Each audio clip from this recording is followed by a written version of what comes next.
Hi, I'm Kathy Callahan-Brady, and welcome to Fitzy's in the Trenches. This is an awesome series where we get the opportunity to interview all of our advisors with Fitzy. So today we have a pretty special guest. This is Michelle Hoffman from CLA, and thank you so much for coming. Thank you for having me. Yeah, this is going to be a lot of fun. I get to know you a little bit now. You've got, I think, some of the most amazing connections I've ever seen, so thank you for a lot of them. That our 15-year anniversary is going to be even more special because of you, by the way. Thank you. My pleasure. But tell us a little bit about CLA, because you've recently merged with them or joined with them or something, right? Correct. What do they do? Correct. So CLA is the 8th largest professional services firm in the nation, and we specialize in private companies and high growth companies. And locally, I'm a principal in the emerging tech area.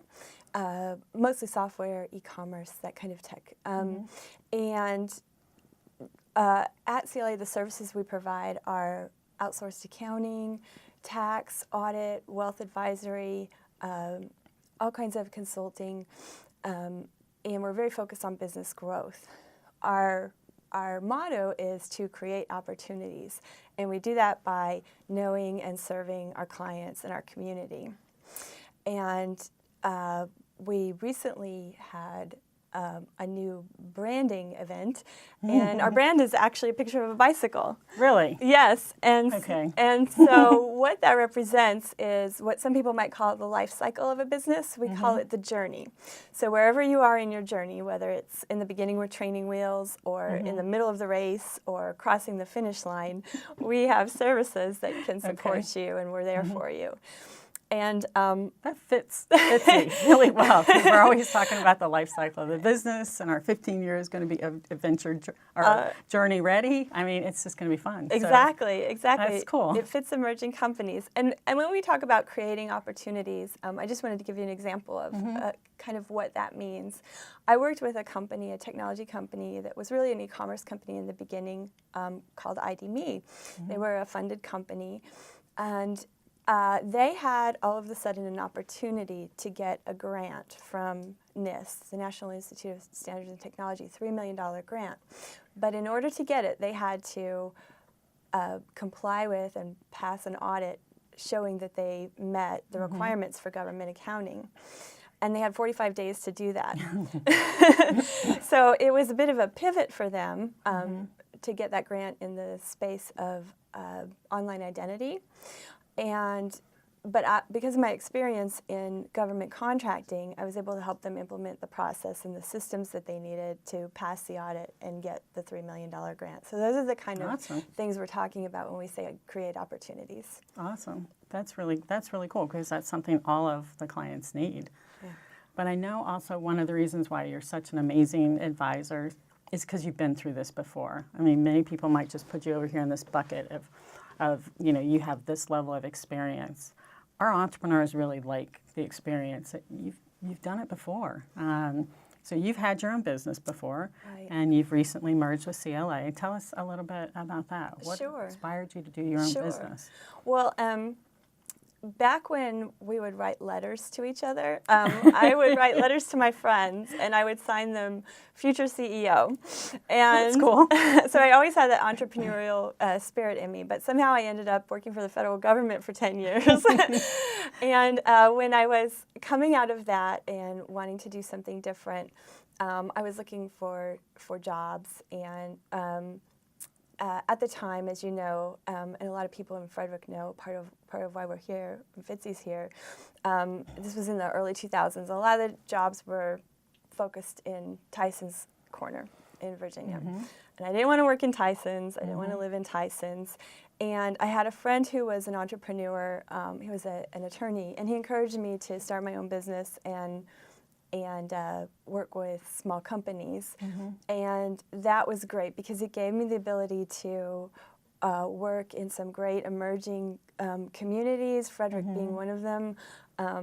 Early on, I connected with Yakabad, and they were an early settler, if you will, in the Frederick tech community. Later, we had the opportunity to work with Blue Pillar, and it's been great to just see the community here grow and to be part of it. So being an entrepreneur enabled me to do that, and I've certainly I had my own business for a little over 10 years at the point where I decided I didn't just want to be a consultant. I really wanted to grow a business.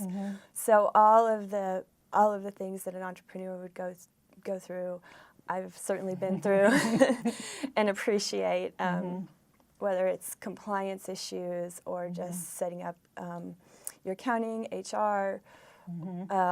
You know, there's a lot to being an entrepreneur these days, and you have to wear a lot of hats sometimes, and then you have to know when to take those hats off and give them to someone else. And that's for sure. That's really the key to success, I think. Yeah. You know, I remember at one point when we were having a meeting, it was just all of the members. And, you know, I knew what the answer was as soon as I asked was, you know, what's the number one thing you need? Capital. Okay, what's the number two thing that you need? Money. Okay, if you cannot say funding, capital, anything else, what's the number two thing you need? It was HR.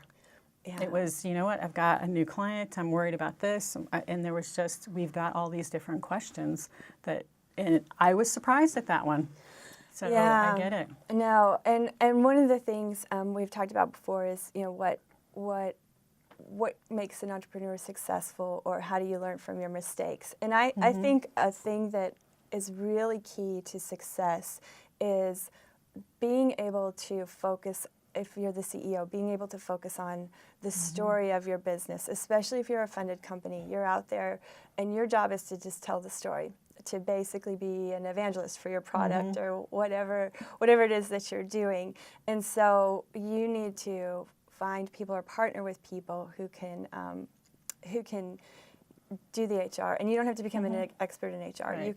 You can give it to CLA. Right. For same with accounting and CFO. I mean, we have our life cycle with clients gets longer all the time because as things become more complex, as regulations become more complex, it makes sense both in things like HR and accounting to have somebody who's an expert who can manage that whole cycle and that whole process for you while you can go out and really grow the company. Yeah, absolutely. Key is definitely focus. So is there anything that you can leave them with from, I mean, you've got such a wealth of experience and stuff, either mistakes that you don't make or, you know, here's what you should do. What would you like to leave them with? Yeah. Again, it's finding partners that you trust to do the pieces that you don't need to or shouldn't be doing. I would also say that something that makes you really successful is the people, but it's also the right people. Boy, that's for sure. And making sure that you, there's a book I really recommend called Good to Great. It's just a classic business book about what makes a company great. And it's just got wonderful key concepts. I really recommend all entrepreneurs read it.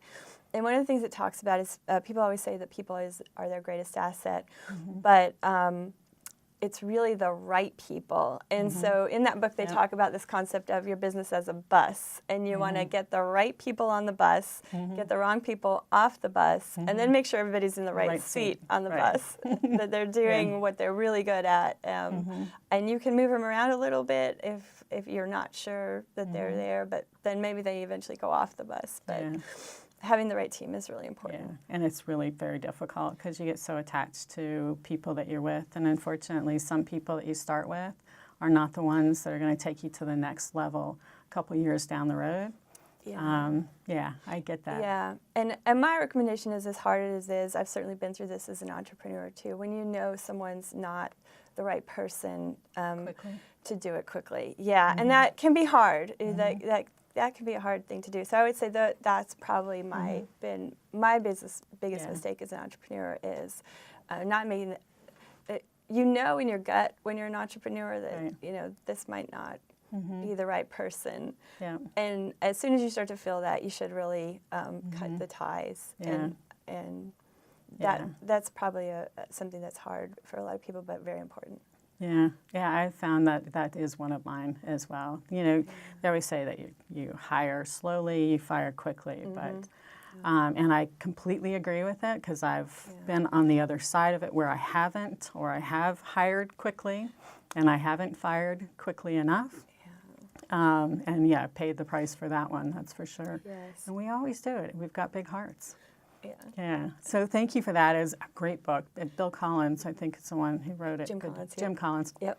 I was sort of clicked. Anyways, so thank you. I mean, and thank you for your time. I mean, what you have done for FITCI has just been tremendous, and I'm looking forward to like a long future and stuff with you. Well, hopefully we'll be able to create some great opportunities for FITCI as well. Yeah. Well, we're off to a really good start. We are indeed, yes. So thank you again for your time and, Thanks, and coming. Kathy. I appreciate it. And thank you guys for watching In the Trenches. You will learn more about our advisors and these other videos and stuff on fitci.org. Stay tuned. Have a great day.